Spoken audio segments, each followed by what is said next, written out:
Hello, and jumbo. Welcome to another video about how we can make the life of our children a little easier by providing them with the tools that they need to build self-confidence to face life, while we are offering them the social-emotional support that they need to flourish.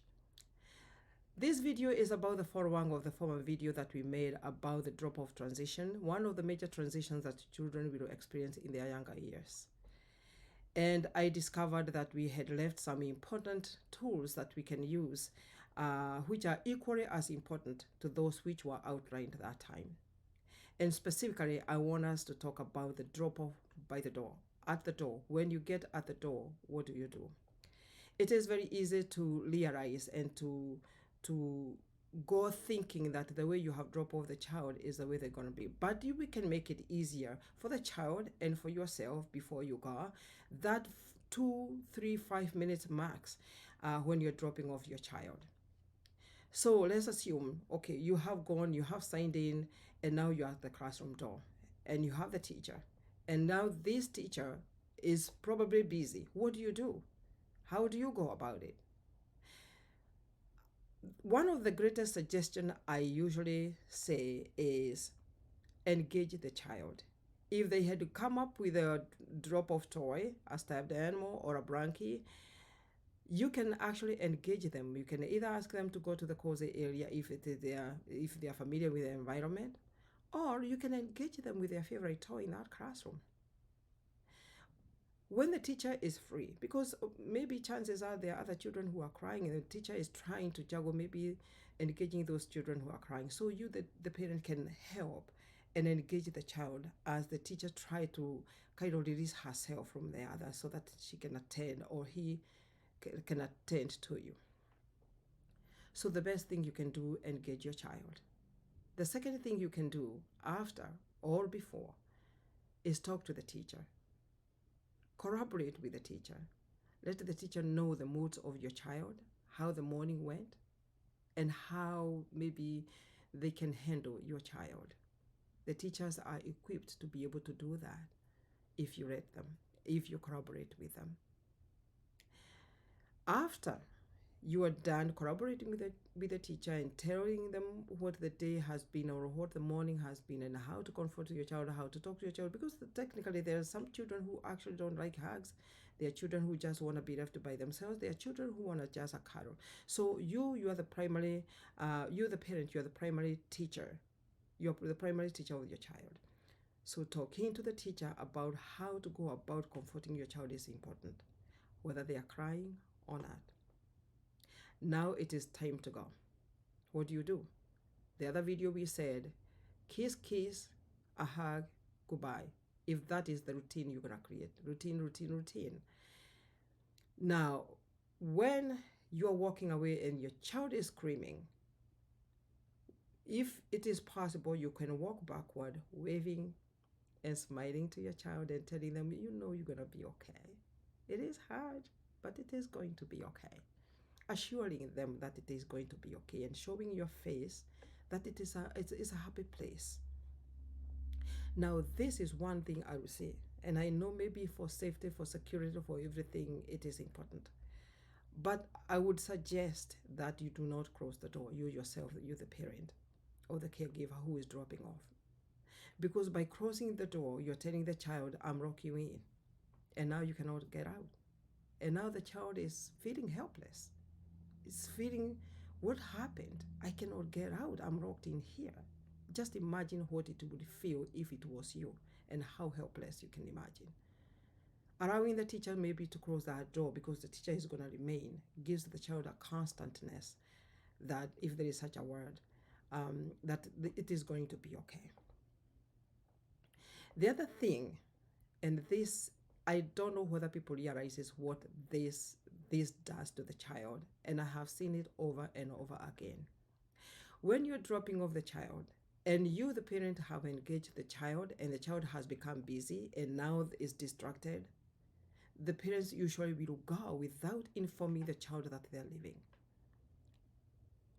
You don't know how hard it is for the child to realize, Mom, Dad has gone. Can you believe it?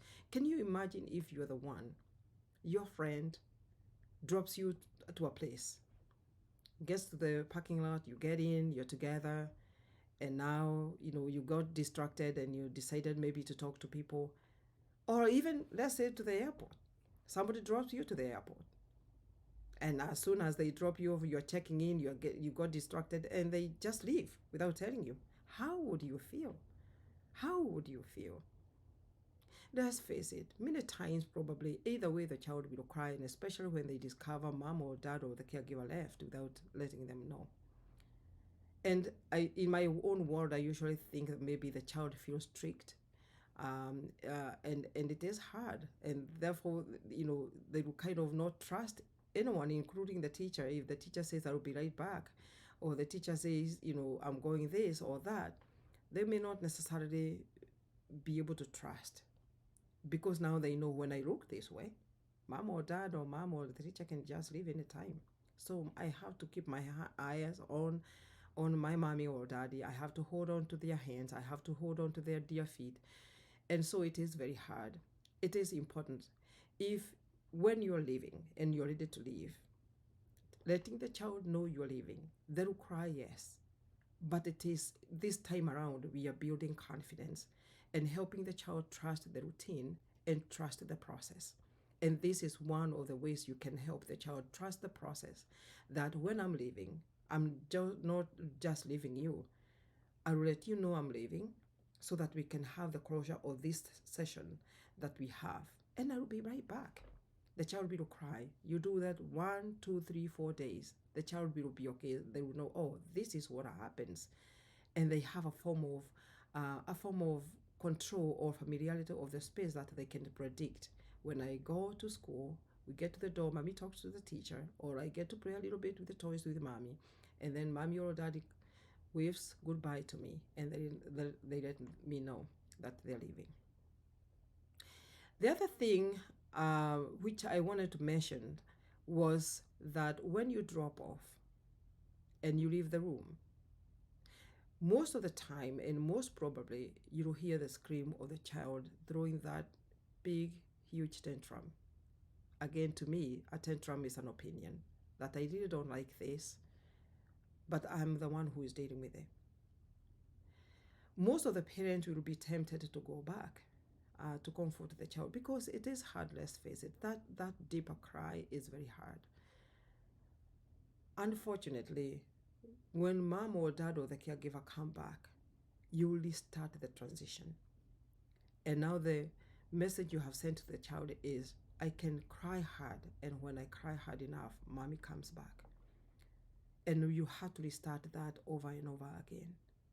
So the best thing you do is, when you drop off and you let the child know that you're leaving, then you leave. These days, again, it is very, there is the beautiful situation where at least you can be able to track your child's day. That did not happen during our time. I wish there was. We'd just maybe make a phone call, or maybe wait for the note in the evening, or wait to talk to the teacher when you go to pick up. These days, most schools have cameras in the room, and most actually schools, they allow the parents to see what is happening in the classroom, to see whether the child is okay. And I can guarantee you, most of the children will cry a single minute and they are okay. If you feel that it is important you follow up, it is okay to follow up. Write a message to the parents, make that phone call.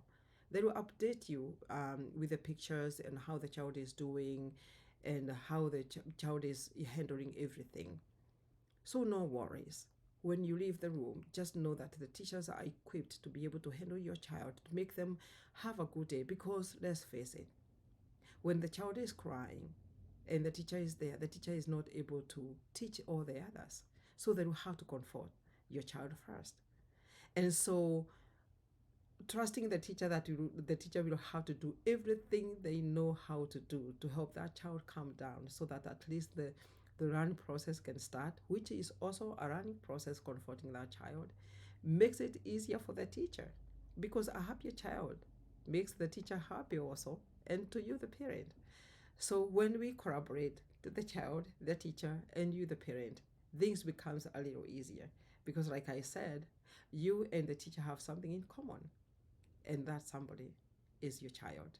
Thank you so much for listening, and thank you so much for coming again to listen to the video. Please press like and let me know what it is that you think and the kind of videos you would like to hear in this channel, so that we continue helping our children flourish in life.